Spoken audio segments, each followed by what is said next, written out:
Hey, it's another great day to be alive. I have to apologize in advance. I'm kind of suffering from a respiratory infection, so my voice is kind of deep. I've kind of got the Marvin Gaye thing going right now, and it's a little bit hard to breathe. And today's April. Well, it's April 17th. It's tax day, so it's not really the best day. Because if you're like me, you're having to write out a check, and it's never a pleasant experience to do that. Not to mention, I'm in Wyoming. It's supposed to be sunny and a beautiful spring day, but we got about 2 to 3 inches of snow last night, and then the wind is blowing and it's still snowing outside. But those three things combined made me think of what I want to talk to you about today. So it's how do we deal with adversity? Because if we've been in business for any length of time, you know that problems, hurdles, obstacles, issues, they come up all the time, and we have to solve those issues. And how we deal with that really defines who we are as businessmen, as entrepreneurs, and the success of our businesses. So I just wanted to give you just 5 tips that I've learned over the years about how to deal with adversity and problems. Number one, take a deep breath. Relax. Get your bearings. You don't have to panic. We don't have to freak out over it. Just take a deep breath, calm down, and relax. And that helps us put in a new perspective. Tony Robbins talks about changing your state. If you're all worked up and excited and anxious, you need to stop that, and you need to change your state. So what I like to do is I like to take 3 big, deep breaths. I count up to at least 3 or 4 as I'm inhaling in, hold it for 2 to 3, and then take the same amount of time out, and do that from 3 to 10 times. Just go.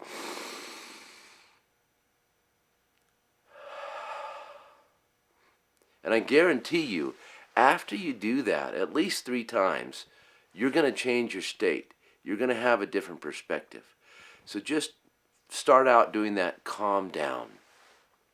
Number 2, the problem or the hurdle or whatever it may be, it's probably not as bad as you think it may be. You know, other people, it's a good chance other people have experienced the same thing before. So just relax. Our minds tend to magnify everything. And when it's happening to us, we get in this little bubble and we think, oh, it's the worst thing in the world. But most likely it's not. You will recover. You will be able to get over it. But you have to calm down first. You have to realize that it's probably not as bad as you think. Number 3, no matter what you do or how bad the problem may seem, I guarantee you the sun will still come up in the east and it'll still go down in the west every day. My brother, he's quite a bit older than I am, and he's an experienced businessman and entrepreneur and been involved in venture capital companies for a long time. He likes to say, well, don't worry, it'll all be resolved by Christmas. Which is great. It is going to be resolved by Christmas. But what he fails to mention is that he never mentions which Christmas it's going to be resolved by. But it will get resolved by a Christmas. But the sun will come up. Life will go on. Tomorrow will come. And usually after you've had a day of rest, you've been able to think about it overnight, things will look better in the morning. Number 4. Sometimes we get so overwhelmed. You've heard the analogy of how do you eat an elephant? Well, you can't just go in and just eat it all at once. You can't take on a problem all at once. You have to start step by step, one bite at a time, and eventually you can get through that elephant of a problem. But you have to go little by little. Now, that leads me to number 5, which is make a list of the things you can control versus the things you can't control. And there's something therapeutic about writing it down, making a list and writing it down on a piece of paper and setting it aside. So those things that you can't control, why worry about them?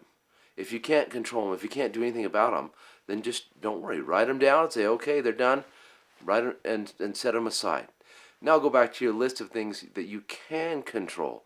what small things can you do today that will begin the process of eating that elephant one step at a time, one bite at a time?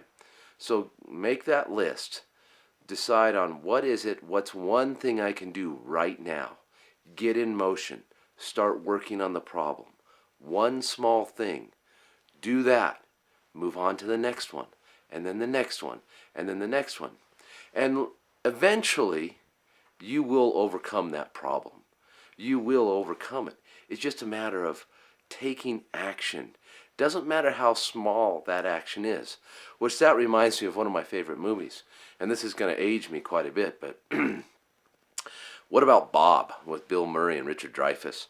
I love that movie, Death Therapy. I've wanted to try that with my kids a few times, but I haven't dared to do that. No, I loved it when he talked about baby steps, taking baby steps. That's what we need to do. When you have a problem, get in motion, start doing the little things, start eating that elephant one small bite at a time.